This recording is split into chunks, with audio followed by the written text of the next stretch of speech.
Démuseler les libertés publiques, prises en otage par la loi sur les catastrophes sanitaires qui sert d'alibi au maintien du confinement et du couvre-feu, et repenser des stratégies efficaces face à la faillite du gouvernement et du comité de pilotage contre le coronavirus, principale motivation de Dynamique Unitaire, qui ne cache pas son avis favorable à la tendance généralisée au déconfinement qui fait recette à travers le monde. Dans un brin d'ironie, Jean-Rémy Yama, président de Dynamique Unitaire, pose une litanie d'interrogations laissant transpirer les limites du gouvernement et du COPIL dans la gestion de la Covid-19. Où en est la fameuse banque alimentaire et la distribution des kits et bons alimentaires? Où sont les 10 millions de masques chirurgicaux censés être distribués au personnel de santé, aux forces de défense et de sécurité et à la population? Où sont les 4000 thermoflash à distribuer dans les hôpitaux? Où en est le renforcement des unités de soins intensifs dans les hôpitaux par la distribution de 100 respirateurs, de 100 appareils d'aide respiratoire, de 10 ambulances et un kit d'imagerie mobile par province?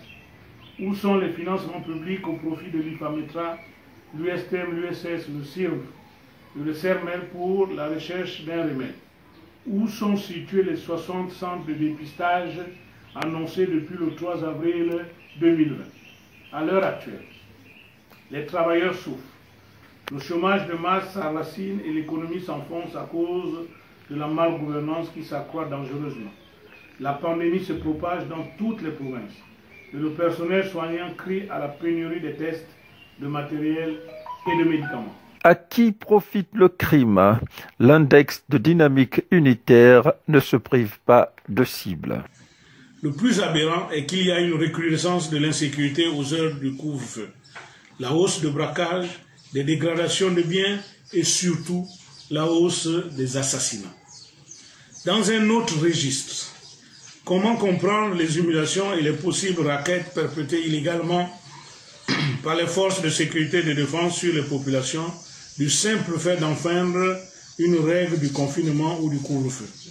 Pourquoi les travailleurs résidant dans les provinces dépourvues de banques sont-ils maltraités dans les gouvernorats pour obtenir un laissez-passer et humiliés dans les postes de contrôle de police et de gendarmerie par des vérifications incongrues?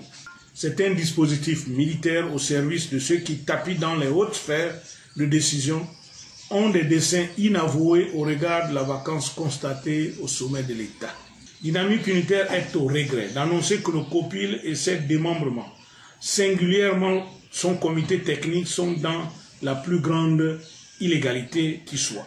La responsabilité de la mauvaise gestion constatée du COPIL incombe aux régents tapis dans l'ombre à la présidence de la République et non au Premier ministre, chef du gouvernement. Pour infléchir cette marche à pas forcés du Gabon droit dans le mur, Dynamique Unitaire invite à la vigilance des travailleurs dont les efforts sont sollicités dans la bataille pour la levée des verrous face à l'encasernement des libertés publiques.